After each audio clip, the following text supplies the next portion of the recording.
আসসালামু আলাইকুম। এটা হচ্ছে আমার একটা ওড়না দিয়ে আজকে কামিজ কাটিং করা দেখাবো আপনাদেরকে। প্রথমে কাপড়টাকে ২ ভাঁজ করে মেলে নিলাম, তারপর একটা ভাঁজ দিয়ে সাইড পার্ট করে নিছি।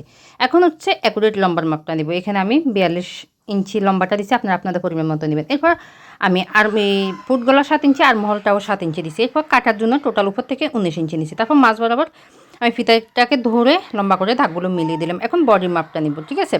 তবে কর্নারে এখানে ১.৫ ইঞ্চিতে একটা দাগ দিলাম, তারপর ৩.৫ ইঞ্চিতে একটা দাগ দিয়ে আর তালপাটের জন্য ১ ইঞ্চিতে একটা দাগ দিয়ে দিলাম। এরপর আমি গলার ছড়াটা ২.৫ ইঞ্চি নিছি। বক্রম দিয়ে কাটিং করলে আপনারা ৩ ইঞ্চি নেবেন, আর যদি পট্টি দিয়ে কাটিং করেন তাহলে ২.৫ ইঞ্চি নেবেন। এরপর বডির মাপটা নিয়ে নিচ্ছি। বডির মাপটা হবে আমার হচ্ছে ৪২ ইঞ্চি। ৪২-এর ৪ ভাগে ১ ভাগ হয় হচ্ছে ১০.৫ ইঞ্চি। আমি নিচেও কিন্তু ১০.৫ ইঞ্চি দিছি, উপরে ১০.৫ ইঞ্চি দিছি, মাঝখানে ৯.৫ ইঞ্চি দিছি, অর্থাৎ ৩৮ ইঞ্চি। ৩৮-এর ৪ ভাগের ১ ভাগ হয় ৯.৫ ইঞ্চি, ঠিক আছে?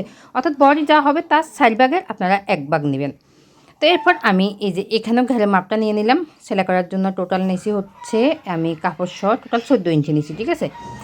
তো এরপর হচ্ছে আমি গলাগুলো কেটে নিচ্ছি। এখানে আমি বড় গলা দিছি, এজন্য কিন্তু আমি সামনে পিঠে সমান দিছি। আমি এজন্য পুরো কাপড়টা হচ্ছে কি করছি, গলাটা কেটে নিচ্ছি। আপনারা আমি যেভাবে মাপগুলো দেখিয়ে দিচ্ছি ওইভাবে কেটে নেবেন। তারপর হচ্ছে গলাটাকে বসিয়ে পট্টি কাপড়টাও কেটে নিলাম।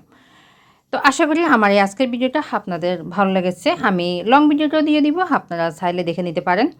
আমার ইউটিউব চ্যানেল বা পেজে দিয়ে দিব। ভালো লাগলে ভিডিওটা শেয়ার করে নেবেন, আর পেজে একটা লাইক দিয়ে পেজটা ফলো দিয়ে রাখবেন।